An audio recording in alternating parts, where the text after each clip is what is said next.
Hello and welcome to the Try Talking Sport podcast, hosted by me, Joanne Murphy. Whether you are an athlete, adventurer, endurance enthusiast, or simply have an interest in sport, you have come to the right place for inspiration, encouragement, motivation, and as always, plenty of entertainment. I have been embracing the tri life for the last 10 days or so, enjoying the sunshine, wind, and relentless hills of Lanzarote. I joined the Primed Coaching and Podium Fit Triathlon camp at Sands Beach for a week, and then my mum joined me on Friday for the past few days. It has been so good to be away, and although my fitness is not where it was this time last year, I thoroughly enjoyed being part of the camp last week.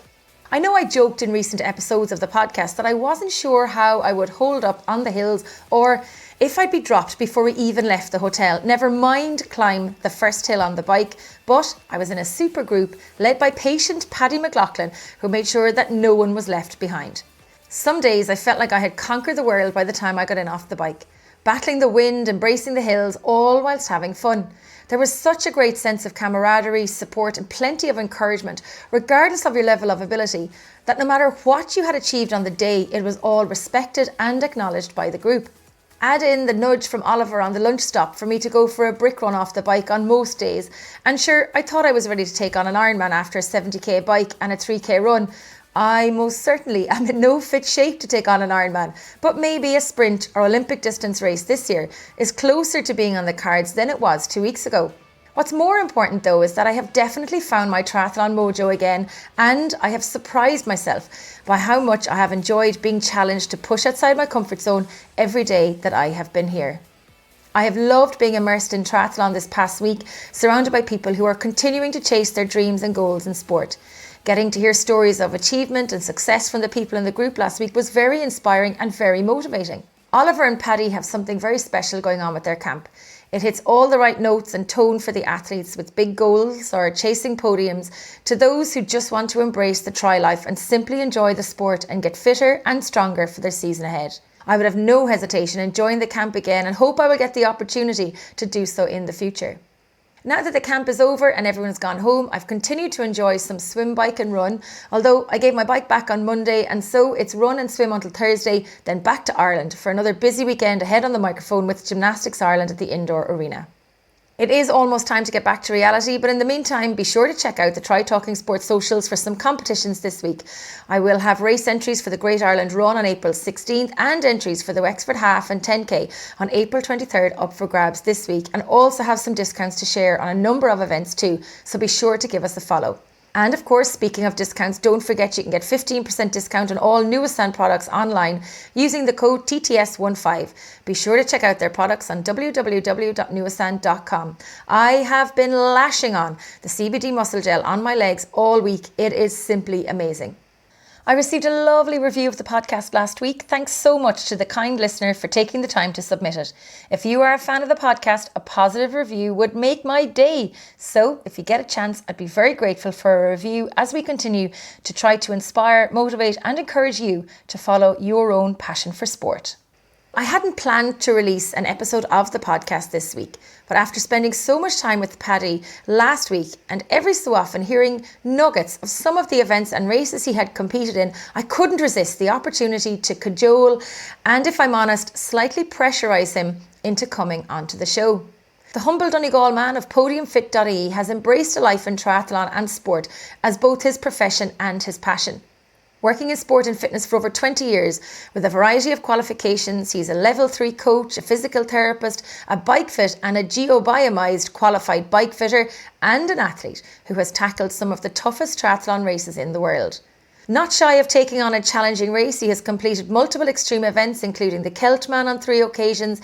He finished with a black jersey in the Norseman and has also taken part in the Brutal Xtreme Triathlons. Paddy has completed over 20 full-distance triathlons, including multiple Ironman events, was the winner of the Irish Double IRONMAN in 2013, and as well as completing 4 marathons in 4 days around the Inishowen Peninsula in Donegal, he took part in the first edition of the Race Around Ireland in 2009.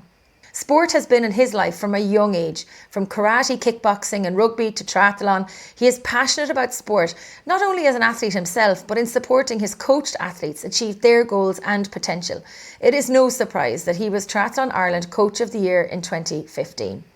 Shying away from the spotlight generally, he is not afraid of pushing himself outside of his comfort zone when it comes to participating in sport himself or setting lofty goals and challenges that push him physically and mentally all the way to the finish line. This is another great episode of the podcast, so go ahead, grab a cuppa and enjoy the show. Paddy McLaughlin, welcome to the Try Talking Sport podcast. It is Wednesday in Lanzarote. We have run and swam today. We've cycled loads since the first day of the primed coaching and the Podiumfit.ie camp. And I took the opportunity after spending the last few days with you beside me on the bike to have a chat with you on the podcast because you're a dark horse, Paddy McLaughlin, a serious amount of sporting achievements to your name.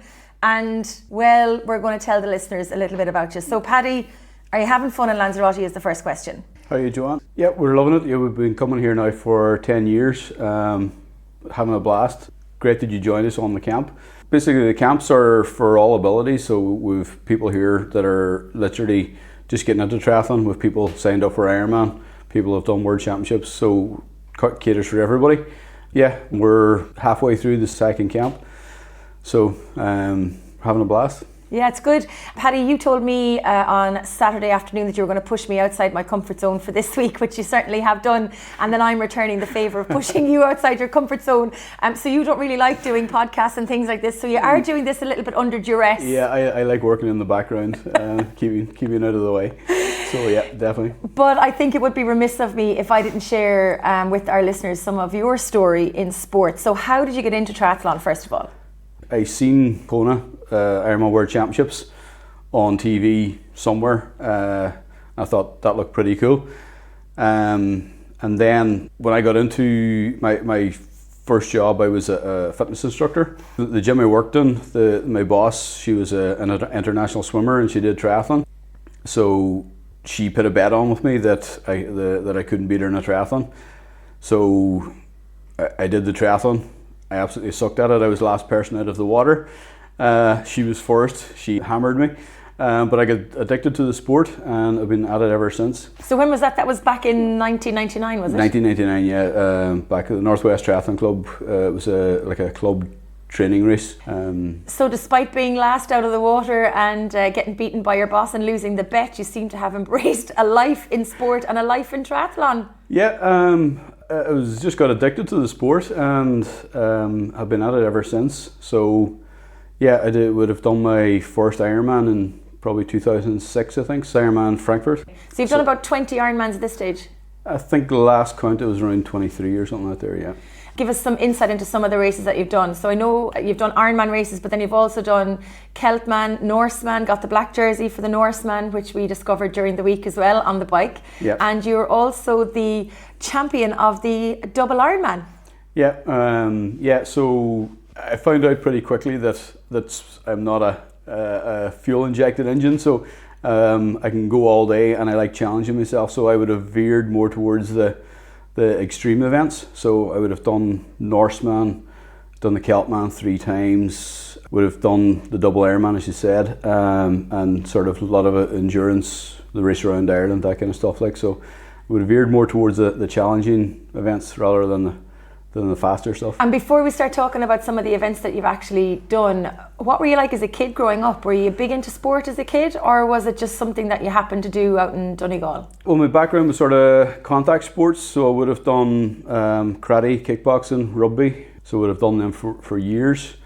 And then I would have been a gym bunny, so lifting a lot of weights and that kind of stuff. So way into endurance events was all by mistake or whatever. Like, so as when I got into running, it was the leisure centre that I worked in. They were running a relay for a half marathon, so I was signed up to run 3 miles, and on the day of the race 2 of the people didn't turn up. Oh, God. So I ended up having to run 10 miles, and then when I got to 10 miles I thought I may as well just run and finish it off.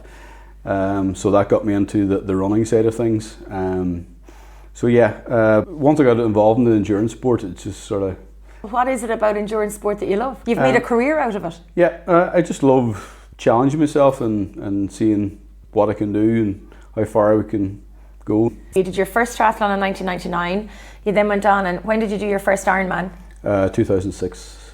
So about 7 years later then. So what were you doing in between? I just would have been doing sort of like the Olympic distance sprint races. Done a couple of half Ironman. So yeah, it just would have built me way up towards back then. Ironman was a lot smaller ordeal, so there wasn't as many races. It just took a bit of time to sort of work up towards Ironman distance. And then say the Celtman and then the Double Ironman. When did you do those? Norseman I would have done probably 2012. So again, I would have been looking through Triathlon 220, and I always would have seen photographs of them jumping off the boat and for the Norseman and climbing the mountain. I thought that looks class. So if I ever get an opportunity, I'm going to do it. So again, those races you just can't enter. You have to apply. You send in like a CV, and then they tell you whether you're doing the race or not. I've applied for the Norseman once and the Celtman 3 times, and I don't know whether I'm very lucky or very unlucky. or very unlucky. So I've got into the Celtman 3 times, and I got into the Norseman on first try. So for the listeners who don't know what Celtman or Norseman is, tell us a little bit about both of the races. They're extreme triathlons. So basically, it's an Ironman distance, but generally the swim is in fairly cold water. The bike is generally a lot more climbing than your average Ironman, and the run is mainly off-road, and it generally finishes with a mountaintop finish or running over a mountain. Oh, holy God. Yeah. So no wonder you're flying up the hills like a mountain goat over here. Well, I can go uphill all day, but coming down them's a different story. So. Well, I'm the opposite. I can't go up them, but I can come down them, as the video showed during the week. The Norseman, a huge achievement to finish the Norseman, never mind finish with the black jersey. What's the significance of the black jersey? Okay, so in the extreme events, they generally have a small field. They're normally capped at about 250 entries.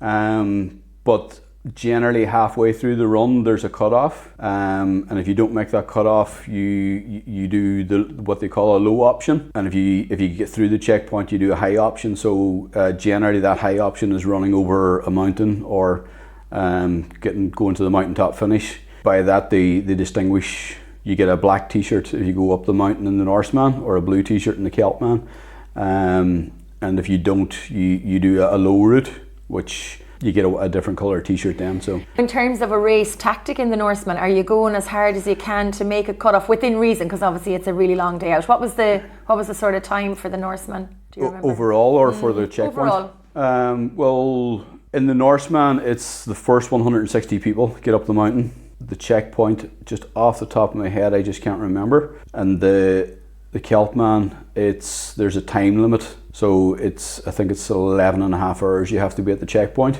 to get over the mountain. And that's in the Norseman, you have to climb Zombie Hill to get to the checkpoint. And it's roughly about 30 kilometers into the race. Then you decide whether you're going up the mountain or not. And the Celtman, you still have probably about 20 kilometres to go on the. And the Celtman is in Scotland, isn't it? Scotland, Highland Scotland, yeah. Yeah, very cold. Yeah, the water's notoriously cold. A lot of jellyfish, and the Celtman as well too would have. It's over 200 kilometres on the bike as well too. So slightly longer bike than the full distance well, race. Yeah.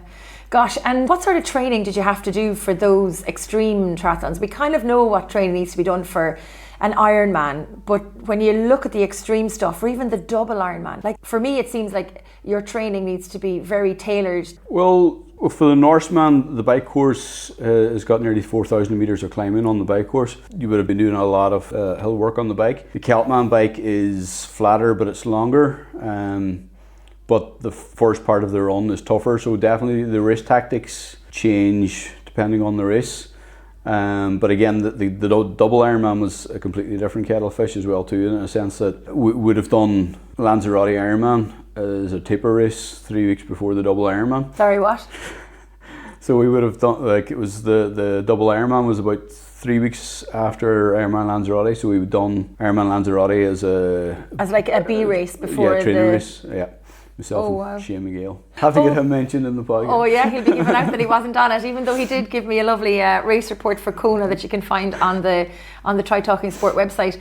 Speaking of Lanzarote, you are racing Lanzarote again this year. How has the training gone for that? and the other races that you have planned for 2023? Well, not great, to be honest with you. I'm actually I'm getting more benefit out of the training camps this year than the athletes, because I'm just coming back from a year of sickness, so I'm just getting back into fitness again. So I'm sort of using Lanzarote as a stepping stone to hopefully get me ready for the rest of the year. So yeah, hopefully, fingers crossed. So what's the rest of the year then? Well, I had a legacy slot for Kona for this October coming, and then obviously with the changes that got transferred to 24. So I had a gap in my calendar, so I entered Ironman Cork, and then Ironman offered me a slot for Nice, for the World Championships in Nice in September. So still undecided whether I'm going to do Cork and Nice or just one or the other. So, well, you have done a Celtman, a Norseman, a double Ironman. I mean, it's what, three weeks apart? Yeah. 3 weeks apart. Not a bother. Well, we'll see. Hopefully, fingers crossed. And then, Paddy, did you also do 4 marathons in 4 days? I come from Inishowen, Donegal. So basically, there's a coastal path 100 miles around. So they run the Inishowen Peninsula as 4 marathons in 4 days. Where does the motivation to do all of these extreme events come from? Well, the way I would just see them as challenges. I've always been attracted to that side of things. I'm not a fast athlete. Like my Ironman PB is 11.5 hours. Like, so I just like the challenging races. Like, so. You've been fighting an illness for the guts of a year. You're kind of getting your mojo back again for training and for racing. But where does the motivation to get out of bed every day to go training come from? Well, I've always just been involved in sport in one way or another. So it just, if I don't train or if I can't get training, I'm always grumpy. So as my wife keeps telling me, like that I have to go out into the gym or whatever, or jump on Zwift for half an hour just to not be grumpy around the kids. So, but even like, again, like just from the coaching point of view, like just every day you're talking to athletes that are highly motivated. So it just, like, they motivate you or motivate me in a way as well too, that I feel I need to be doing the exercise and that as well too. So it's sort of like I'm trying to motivate them, and they're equally motivating you. Equally motivating me back as well too. And I guess being a coach as well is like you're kind of leading by example as well. You can't be asking people to do stuff that you wouldn't consider doing yourself. Yeah, definitely. Like, I've always been a believer that, as what you said, like I wouldn't, like every training method that I be using is tried and tested. I'd use myself as a guinea pig for a lot of stuff before I give it to my athletes. Like, so, yeah. And you've quite a lot of qualifications across a number of areas. So it's not just personal fitness or strength and conditioning, and the bike fit obviously as well, and all that stuff that you do. So let's move the conversation away from you and let's talk more for our listeners who might be interested in some aspects of the science-based things that you would be doing. What are the reasons why somebody would get a lactate test or get a professional bike fit? Okay, well, basically the lactic, I sort of offer VO2 metabolic and lactic testing, and it's just it takes the guesswork out of training. So basically we all know, we've all heard of training zones and everything, but a lot of people actually don't know where those zones are. What we do is we do the tests, we tell them exactly where their deflection points are for everything else, and we set their power zones, their training zones, their heart rate zones and that kind of stuff from the results that we get. So the training that they're doing is then beneficial. They're going to get the most bang for their buck out of their training. Rather than just going into the pool and killing themselves for 1,000 or 1,500 metres, or going out flogging themselves on the bike or on the run, that they're actually tailored towards their heart rate or their power abilities. Yeah, what we generally find is, like, if people are working off their own feel, they're doing their easy stuff too hard and their hard stuff not hard enough. So at least if we're giving them training zones and setting zones for them, like they know exactly what they should be hitting and so on. I hosted a webinar for Newasan last week all around bike fit and the importance of bike fits, and that's something that you do as well, which is hugely important. And even out here in Lanzarote, we saw some people didn't bring their saddles, and there was some pinch points and some pressure points with the saddles that they weren't used to, which led to lots of uncomfortable situations for people when they were out on the hills. Yeah, definitely. Like, I always laugh that people spend thousands of euro on bikes and equipment, but they just jump on the bike and then have numbness in their hands and everything else. So like a bike fit is a must in my eyes. Like, not just saying it because I'm a bike fitter, but just to get the comfort on the bike, so they're in their most powerful position and everything else. Like, it's a must as far as I can, and it's a fraction of a price of a bike.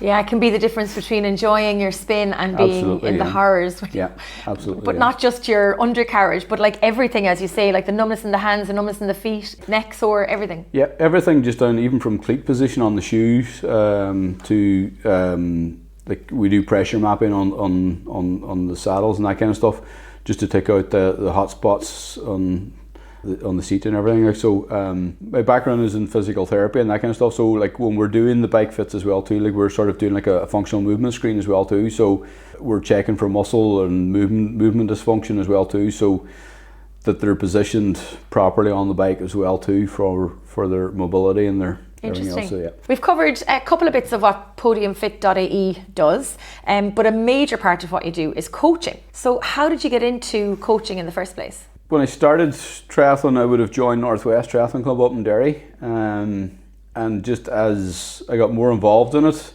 I liked the coaching sort of side of it. I would have applied for Triathlon Ireland for my level 1 course, and actually Oliver Harkin was the tutor. So Oliver, he tutored my level 1 and my level 2 courses. Basically then once I got involved into the coaching, Oliver was then started up the training camps here, and then he needed help. Was that how you actually got involved? Yeah, so he actually asked me to come on board then to sort of help him with the training camps. And then obviously just people knew I was doing triathlon and that kind of stuff anyway, so like then they would have asked for bits of advice and that kind of stuff. So I then sort of got back, took on a couple of athletes on the coaching side of things, and then it's just built up since. And do you love it? Absolutely love it, yeah. As I was just saying to Oliver there yesterday, like we're out here, like there's no better job out here, like, so but even back home, like the difference in the range of athletes that you would get, and everyone has their own goals, everyone has their, like, for some people even just finishing a 5k is a major achievement, whereas I'm coaching an athlete there, Luke McCarran, who's the Irish international elite, completely opposite end of the scale.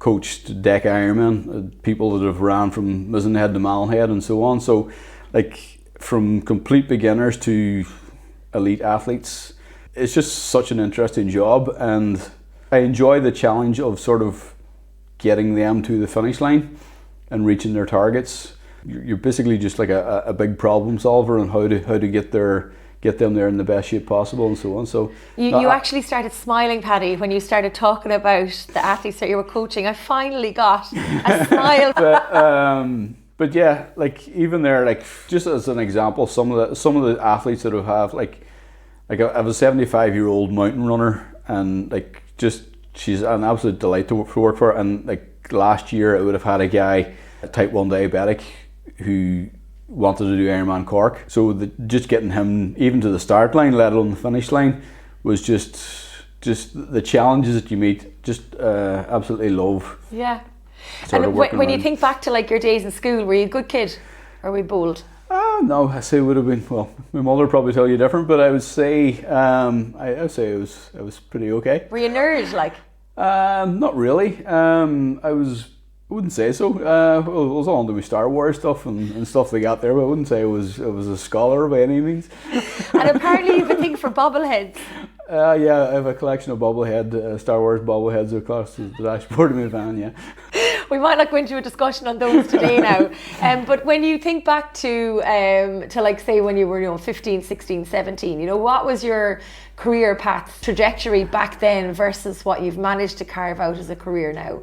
Basically, yeah, I've actually, what I wanted to do back then, it was a career in sport and sort of physiotherapy, something in that there side. So I've basically done both. Yeah, it's great, isn't it? I mean, we're very fortunate. Not only are we in Lanzarote, and you know, the going gets tough at times in the heat and the hills and the wind. At times it is tough on the bike. I mean, there is no doubting about it. Like some of those hills, if you're not fit, it's a hardship. But you get to the top and you think, oh my God, I've just done this, and aren't we so lucky to be here? And then you kind of turn around and you go, oh my God, we actually get to do this for a job. Yeah, well, if you've got to mention that your singing has motivated most people to get up those hills as well too. So. I'm not sure there was too much singing. There was more like huffing and puffing and breaking of zips on jerseys going up Tabiesco yesterday. But it kind of makes you take a step back and kind of look back and appreciate the privilege that we have to, number one,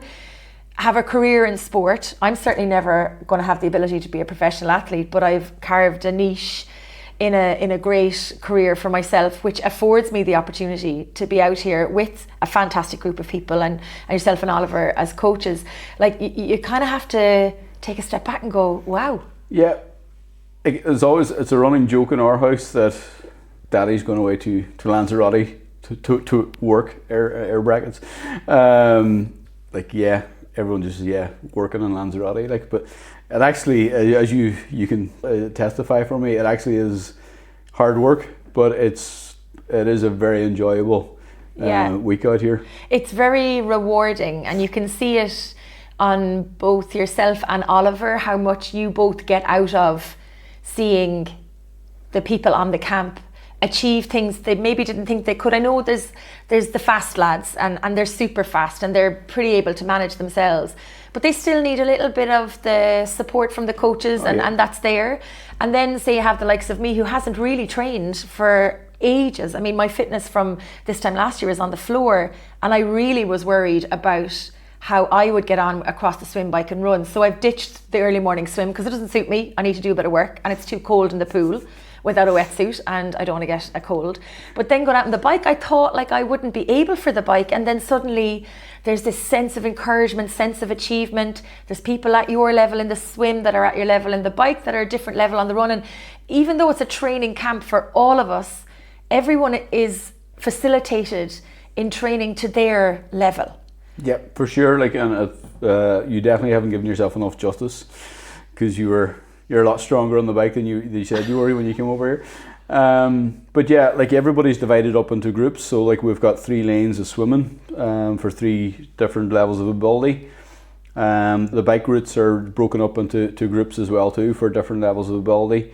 All abilities are catered for, as you say, for the guys that are racing, trying to qualify for World Championships or chasing national series, to complete beginners. Yeah, and the fact then that we just come together at breakfast or at dinner, or for the huffing and puffing of the Paddy stretch class, which is happening in about 40 minutes time. But it is fabulous. We were chatting the other day as well, Paddy, and we were talking about when we first met, and I think it was when you were the Triathlon Ireland leader for the World Championships in London. Yep. I mean, that's 10 years ago. Yeah. Isn't that insane? Yeah, that was a brilliant weekend. That was our biggest. I would have worked for Triathlon Ireland for probably nearly 10 years doing age group team manager.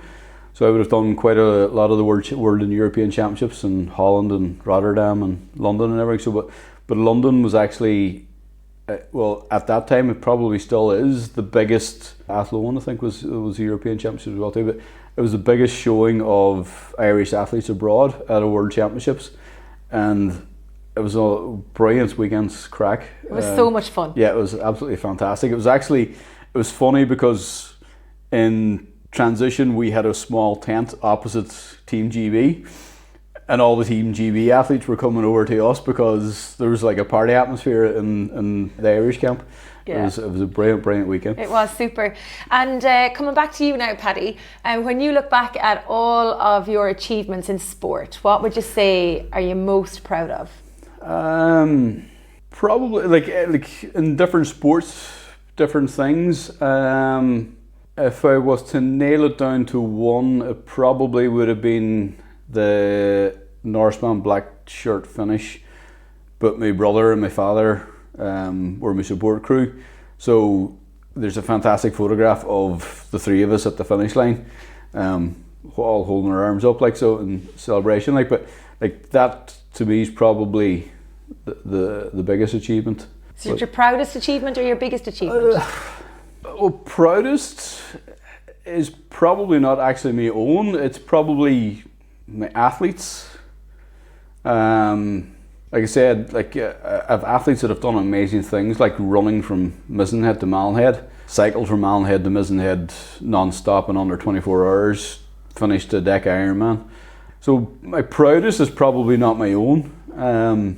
It's from my athletes, I would say. And if you could race any race in the world, what would it be?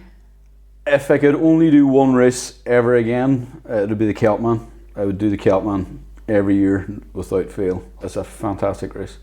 Why does it stand out above any other race that you've done? It's just a challenging race. For me, running is probably my strongest point. So the Celtman run is just absolutely fantastic. The swim, we were talking about this yesterday on the bikes about start line atmosphere. We were talking about Ironman Wales, but the other one that stands out in my head is the start line of the Celtman. It's just absolutely fantastic. The swim is Baltic cold. When you say Baltic, like what temperature? Well, it's normally about 12 degrees. It's just jellyfish infested. I just love the Highlands of Scotland anyway. I have an uncle who lives in the Highlands, or lived in the Highlands of Scotland. So as a family, we always would have holidayed in the Highlands of Scotland. So I absolutely love it. But yeah, just the Celtman run course is outstanding. You mentioned Kona earlier on. Yep. Big dream? Like everyone dreams of Kona. I can't remember which year. I seen it on TV. I can't remember exactly which year. So it always has been a dream. So yeah, like I've got a legacy slot for next year. So yeah, plan is to go over there and get the tick the box. So to conquer Kona. Yeah. I was told this morning by Oliver Harkin that you were not looking forward to having this chat with me today, and in fact you would have in a former life been a bouncer in a club in Donegal, and you were the ninja bouncer. So there's the big lads at the front door and you were the ninja bouncer that came in to sort out all the trouble, and you would have preferred to have had to sort out 5 lads in the nightclub in Donegal than to come talk with me. So I hope I didn't disappoint you and it wasn't too taxing. Well, actually, a very enjoyable chat. As I say, I was terrified coming on here. I like working in the background. I don't like being up front. So yeah, very enjoyable chat. I think we'll give you a golden star and I might even make you a cup of tea. Well, Paddy McLaughlin, thank you so much for joining me on the podcast for this special episode from Lanzarote. Hopefully you don't drop me on the hills too early tomorrow as a punishment for putting it on the podcast. Well, if you can put the camera away and stop taking selfies, we might allow you into the group again. So. Everyone loves to have a selfie after they go up a big hill. Thanks, Paddy. Thank you, Joanne. Thanks for tuning in. I hope you enjoyed this episode. You can get in touch with any feedback or guest suggestions by emailing me on trytalkingsport@gmail.com. If you would like to hear more great episodes of the podcast, be sure to check them out on our website or wherever you get your podcasts. You can follow all of our activities and podcasts on Facebook, Twitter, LinkedIn and on Instagram.